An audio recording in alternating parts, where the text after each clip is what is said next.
I love the novel. I love Maria Semple's writing, the way she talks about women's inner monologues, particularly parents and the things that you present in public, but what you're actually thinking behind, behind your mask. And I love Rick Linklater's work. So the idea of smashing those two very different sort of energies up against one another, it wouldn't have mattered who I was playing. But I do relate to the character of Bernadette. You know, she is somebody who is very isolated and has an incredible creative career. She's a MacArthur genius, an incredible architect, and she's left that behind. She's experienced monumental failure, and she's run away, gone to Seattle, which she can't stand, and she's had a series of miscarriages, which I think the book touches on, but doesn't really. The film deals with it more, I think. And finally, she has a daughter who almost dies, and she prays to, Balakrishna. If you save my daughter, I will put all my creative energy into my daughter, which she's done, and now she's turning into a teenager and going away to boarding school, and her world just breaks open. And I think it's all that grief and having to look, all that stuff that you get to middle age and you haven't dealt with. It does rear its ugly head, and I think can be absurd, but also quite tragic. And that's the state we find her in. Well, I'm always saying, and I didn't really realise this until my husband said after he'd seen the film, that I'm always saying, that's it, I'm done. No more. I do not want to act anymore. I hate it. I love all the people. Every time I go, yes, this will be great. But I'm done. And then after 6 months, he says, will you please go back to work? Because there's this sense that you've got all this creative energy, and it's not enough for me to just do pottery or make matchstick little frames. I've got this urge to do something that, and I love my children, and I will spend, 365 days a year with my children, but they also say, would you please go back to work? Because if you have urges to do something as a mother, as a father, then you've got to try and balance both of those things. It's actually better for everyone's mental health, including your own. Yeah. And Bernadette, has all this creative energy, but no outlet.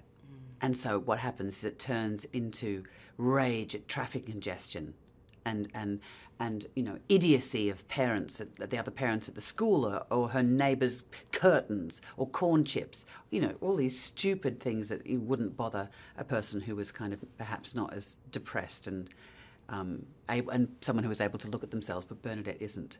So she turns all of that creative energy into a negative, often very hilarious place. I mean, the house that she's created, being an architect, is a run-down boarding school for wayward girls, and it leaks, and she keeps saying she's going to do it up, but she just can't find the willpower to do it. So in order to reinvent herself or rediscover herself, she literally has to go to the end of the earth.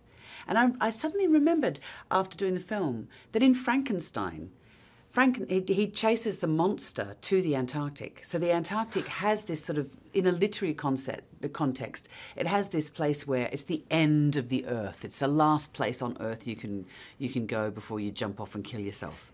So, you better bloody well discover who you are, or the ice is going to get you. Right. But it was one of the highlights of my life, being out in a kayak looking at those icebergs. I didn't know who I was either. It's monumental.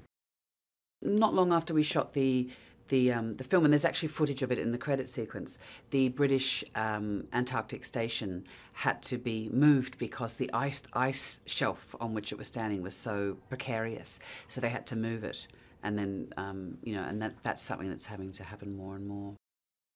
I mean, I'd attempted to study architecture myself. My sister's an architect.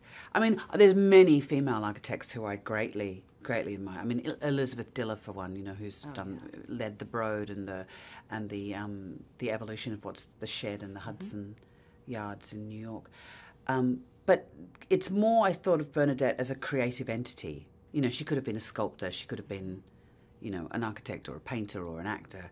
I actually thought it was more about creative energy thwarted rather than basing her on anybody. And there's so much Bernadette in the book to draw from. And then meeting Maria, who actually gave me her dark glasses, which was really lovely. So I wore her dark glasses in the film. And just talking to her about her own experience. So it was more about that stuff that I thought of, I think. Yeah. And just being a parent, really. He's very engaged in parent-child relationships, you know, and children suddenly seeing their parents as adults, and that whole process. People, moving through their teenage years into adulthood, and so therefore being in college and all of that sort of stuff. So this was material.